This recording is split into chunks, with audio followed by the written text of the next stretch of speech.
Shalom amigos de 321judaismo.com. Regresamos a nuestro video de la inmigración desde la óptica judía. En este momento hacemos la segunda parte.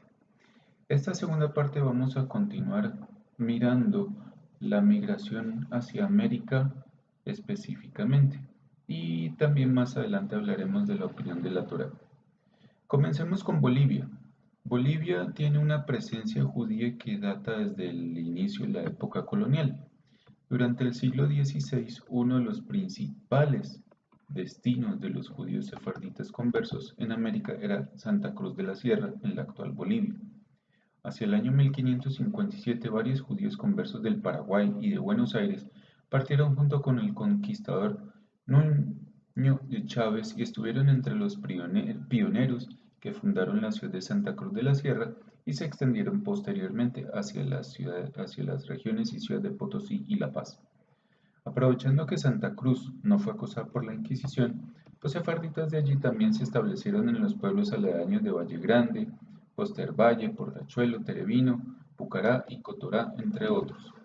Hacia el siglo XX, bajo la presidencia del militar Germán Busch Becerra y con apoyo del empresario minero Mauricio Hochschild, creció el número de colonias agrícolas en las zonas tropicales, llegando a ser la población judía un número importante de ciudadanos, pero en el año 1952, gran parte de esta comunidad tuvo que partir hacia otros países como Estados Unidos, Israel y Argentina debido a una revolución interna en este país, quedando allí muy pocas personas, pero con una gran influencia en la cultura local. Con respecto a Chile, los primeros judíos llegaron a Chile con los conquistadores españoles, casi que como en todos los países de América. En la época de la Inquisición, ellos debieron ocultar su ascendencia. Diego García de Cáceres, amigo y fiel albacea testamentario del fundador de Santiago, Pedro de Valdivia, fue uno de ellos.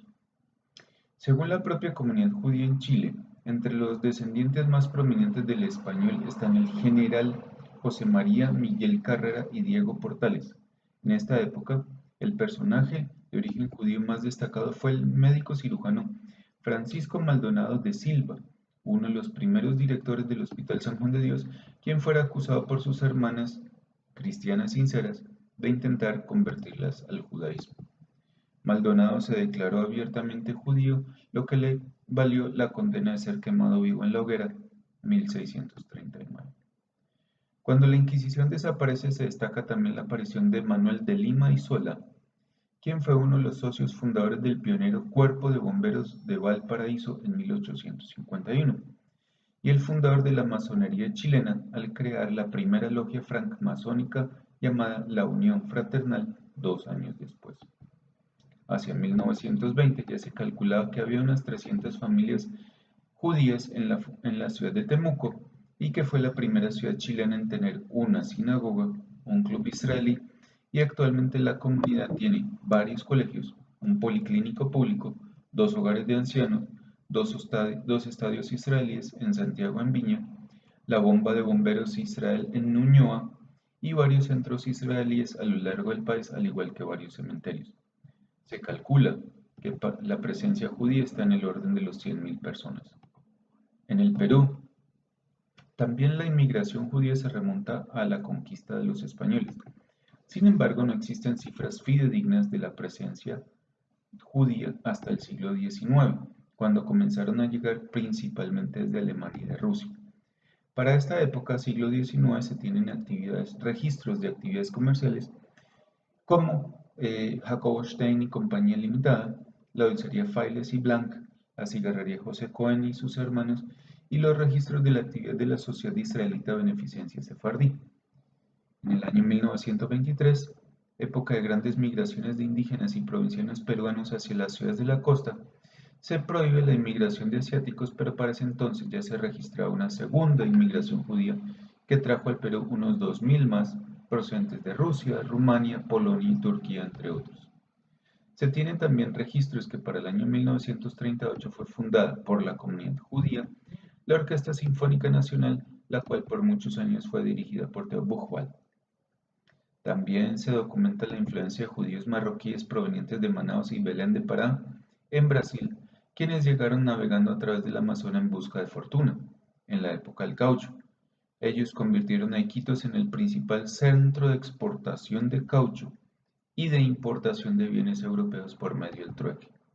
En Colombia, también la época colonial, la época de los españoles, fue el ingreso, la puerta de ingreso de los judíos. Existen muchas referencias de juicios a portugueses judaizantes en el Tribunal de la Inquisición de Cartagena de Indias. Estos judíos conversos al cristianismo se asimilaron casi en su totalidad con la población local, desapareciendo los rasgos de la cultura, excluyendo ciertos rituales restringidos al núcleo familiar.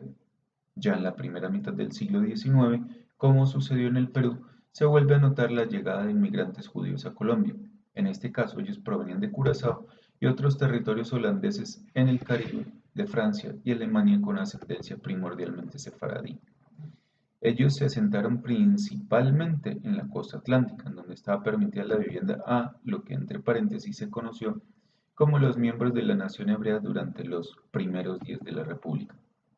Esta ola de migración judía está detrás de la fundación de muchas empresas reconocidas en la ciudad de Barranquilla. Sobre esto hay varios registros acerca de los Salas, los Senior, los Correa, que pidieron permiso al gobierno nacional para importar mercancías a través del puerto de Sabanilla.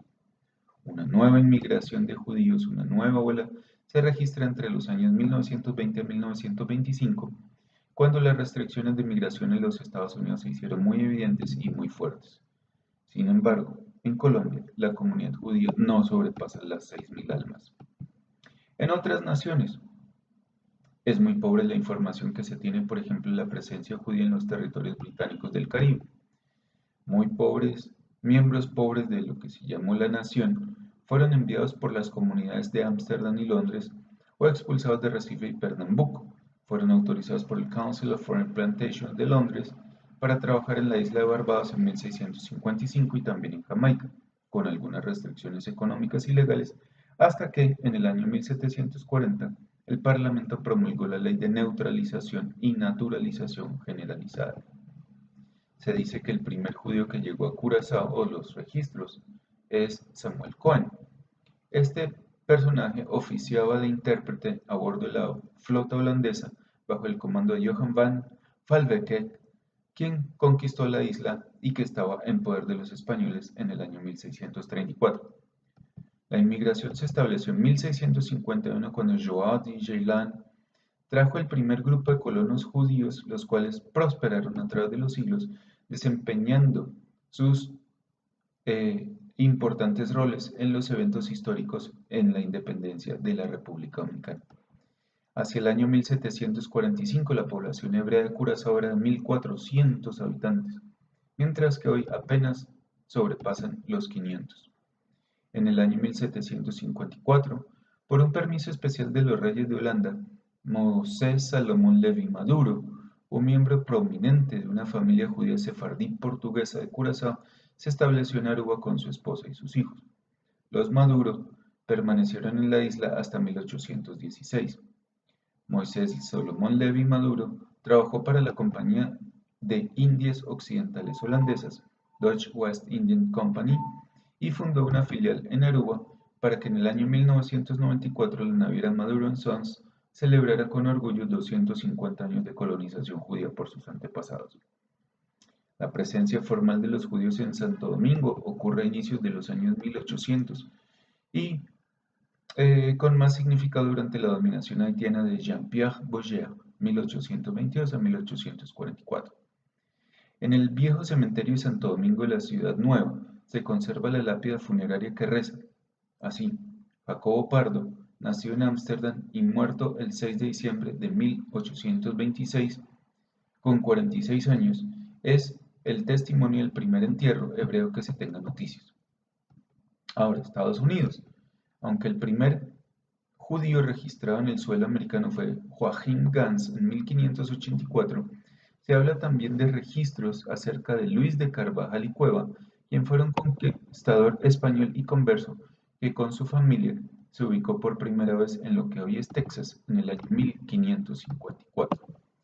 También hay datos de Salomón Franco, un comerciante judío que llegó a Boston en 1649 y a partir de ese momento y hasta el año 1790, un censo que determinó la comunidad judía de los Estados Unidos contaba con algo más de 2.000 miembros, en su mayoría inmigrantes holandeses, judíos sefarditas o judíos también provenientes de Inglaterra.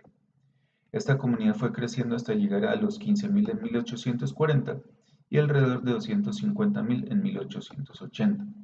Para ese entonces, la inmigración conocida hacia mediados del siglo XIX era en su mayoría de origen ashkenazí.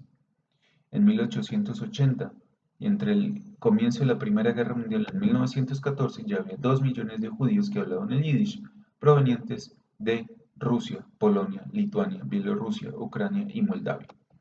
Posteriormente llegaron las limitaciones a la inmigración, documentadas por medio de la Immigration Restriction League, entre otras, y la Emergency Quota Act de 1921 y la Immigration Act de 1924. A pesar que se calculaba que ya había más de 250.000 judíos que sirvieron en el ejército norteamericano en la Primera Guerra Mundial.